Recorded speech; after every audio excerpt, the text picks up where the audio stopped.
Hey guys, Mitchell here. Alright, let's talk about Mike Baller. At 450 pounds, Mike wasn't just carrying extra weight.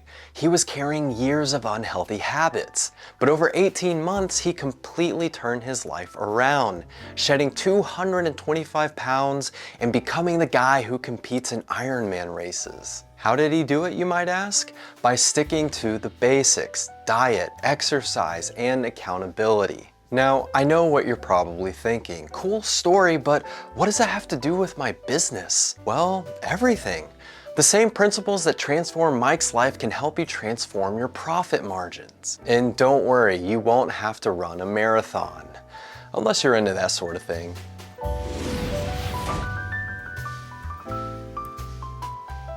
Let's start with reducing friction. Mike simplified his habits and the results followed. Your business can do the same. Ask yourself this: are you unintentionally making it harder for your customers to buy from you? Is your website a maze? Is your checkout process confusing?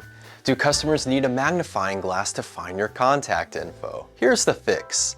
Walk yourself through the process as if you're the customer. Find those clunky, awkward steps and smooth them out. The easier you make it for people to buy, the more likely they are to stick around and hit the Pay Now button. Simple as that. Next, raise your prices. I know, it's scary, but hear me out. Mike realized the low bar he'd set for his health wasn't cutting it, so he raised his expectations and got better results. Same goes for your pricing.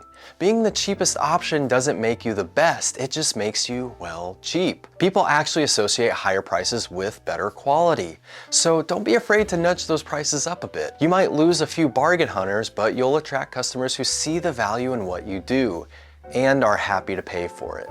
When Mike wanted bigger results, he pushed for longer workouts. For your business, this means selling in bigger chunks. Think about it. Can you offer larger packages or bundles? Most customers won't question it. They'll just think, oh, this is how they do business. And then boom, you've got increased revenue without increasing your workload. Now let's be honest, Mike didn't lose 225 pounds by hoarding junk food. He had to cut out what wasn't working. And for your business, that means taking a hard look at your time, resources, and processes. Are there redundant steps you can trim? Are you wasting money on tools or services you don't really need? Even cutting out one or two inefficiencies can give you more wiggle room and bigger profits. Plus, you'll finally get rid of those painfully long Monday meetings. You know the one, where everyone's sleepy from lunch and pretending to take notes.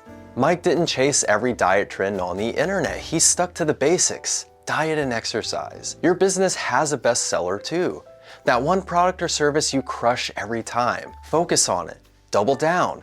Promote it like it's the star of the show, because it is the star of the show. You don't need to chase every shiny idea. When you focus on what you're best at, your profits will follow. Here's where it gets fun. Find ways to wow your customers without breaking the bank. Think about those restaurants that bring out a little mint with the check. It costs them next to nothing, but it leaves a lasting impression. So, what's your mint? Maybe it's a quick thank you note, an extra tip in your newsletter, or a free resource. Little things like this build loyalty, and loyalty equals dollars. And finally, don't try to do this alone. Mike leaned on family, friends, and trainers to stay accountable. You should do the same with your team. Your employees have incredible ideas. Ask them how you can streamline your processes, improve your customer service, or promote your products better. Make it a game. Add some incentives. Not only will you find new ways to boost profits, but you'll also build a stronger, more collaborative culture. And let's be real, team brainstorming is way more fun than flying solo. So here's the deal. Whether you're trying to lose weight or boost your business profits, the formula is the same. Stick to the basics, stay focused, and don't go at it alone. You don't need to overhaul your business overnight. Just start small. Pick one thing from this list and try it for 30 days. You might be surprised at what happens. Thanks for watching. And if you found this helpful, hit the like button and subscribe for more tips. And let us know in the comments, what's your first step? See you next time.